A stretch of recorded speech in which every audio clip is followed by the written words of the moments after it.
मैं अपने पिताजी की एक निजी समस्या के समाधान हेतु महाराज जी के पास गई। महाराज जी ने समस्या का समाधान दिया। साथ ही मेरा सिर थपथपाते हुए बोले, तुझे चिंता बिल्कुल नहीं करनी है। मैं ही तेरा माता पिता हूँ। मुझे महाराज जी की बात समझ नहीं आई कि वे ऐसा क्यों कह रहे हैं, क्योंकि मुझे तो किसी बात की चिंता नहीं थी। उस समय मैं लगभग 10 मिनट महाराज जी के पास बैठी रही और महाराज जी ने बात करते हुए 4 बार यही शब्द दोहराए, तुझे चिंता बिल्कुल नहीं करनी है। मैं ही तेरा माता पिता हूँ। ऐसा कहकर महाराज जी कक्ष से बाहर जाने लगे।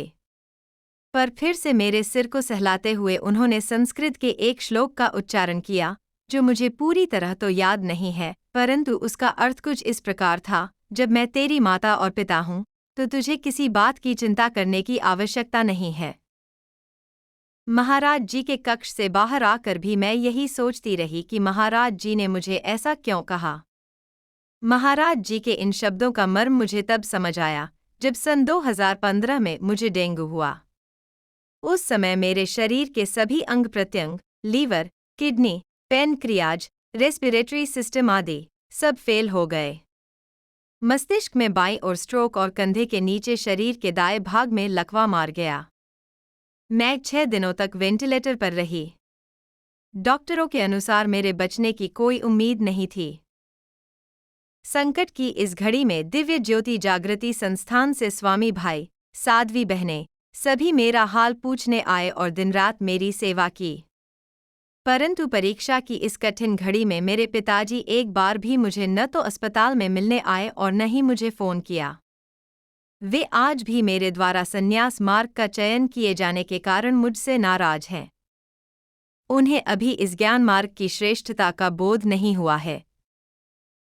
महाराज जी, जो परमपिता हैं, उन्होंने ही मेरे जीवन के उस कठिन समय में मेरे प्राणों की रक्षा की, मुझे अंदर और बाहर से शक्ति प्रदान कर संभाला। जीवन दान केवल परमात्मा ही दे सकता है, और ऐसा मेरे महाराज जी ने कर दिखाया। मेरे सांसारिक पिता तो अपना व्यावहारिक फर्ज भी नहीं निभा पाए।